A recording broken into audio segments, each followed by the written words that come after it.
L'enfant s'accompagne souvent d'un doudou.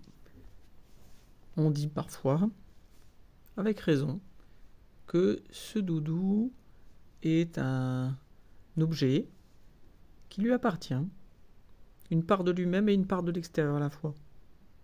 Quelque chose d'intérieur et d'extérieur. Bref, qui élimine cette distinction entre l'interne et l'externe.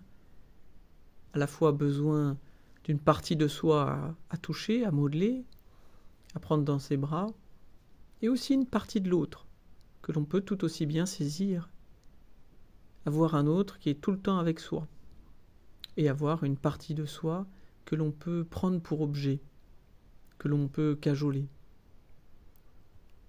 Et c'est ce doudou, très important, a une vie intérieure. Forcément, vie de l'autre comme vie de soi, sont projetés dans cet objet-là.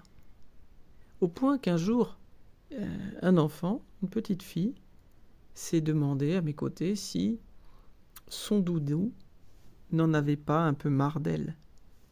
Si son doudou n'en était pas un peu excédé de devoir être présent pour elle tout le temps, d'être à son service, d'être un petit peu un esclave de sa personne. Elle se demandait en quelque sorte si elle n'était pas en train de l'épuiser, voire quelquefois de le tyranniser.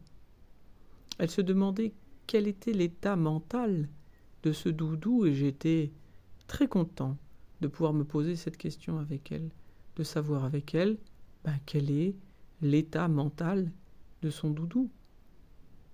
Et nous en étions arrivés à une conclusion du type peut-être que ce doudou-là fait un burn-out.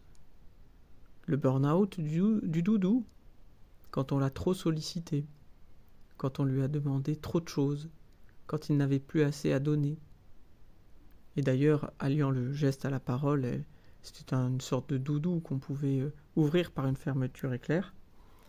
Elle l'avait ouvert pour montrer que la mousse qui était dedans était drôlement molle, peut-être insuffisante, pour que le doudou se tienne bien. Et donc il était un peu lâche, assez mou. Cela étant dit, elle s'était donc demandé comment prendre soin de son doudou, aussi bien que ce doudou prend soin d'elle. Et donc dans un jeu un peu de rétroversion, eh bien, elle s'était mise à prendre soin de son doudou comme lui-même prenait soin d'elle. Et ce renvoi de soins mutuels était à l'infini. Et plus que de symboliser ses paroles, ses parents, je dis ses paroles parce que c'était à travers ses paroles, plus que de symboliser ses parents, le doudou était le lien entre elle et ses parents.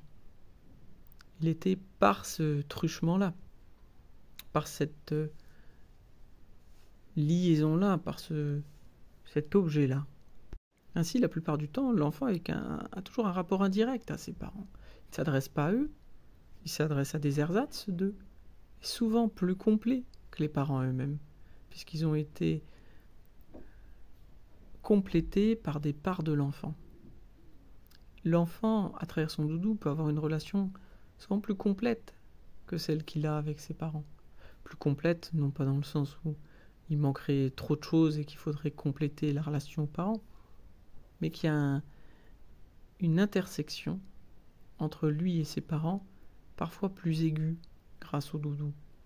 Aussi, en consultation, il est important de faire venir un doudou, qu'on peut le faire parler, qu'on peut voir s'il va bien, et apprendre énormément de choses sur l'enfant, sur la façon dont il a d'être avec les autres, ou de ne plus être avec eux quand ils souffrent beaucoup.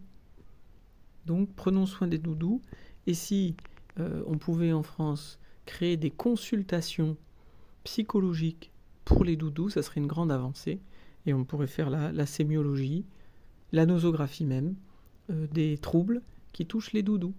Voilà, et les enfants pourraient venir leur apporter leur doudou pour qu'on essaie de faire en sorte qu'ils aillent un peu mieux. Voilà.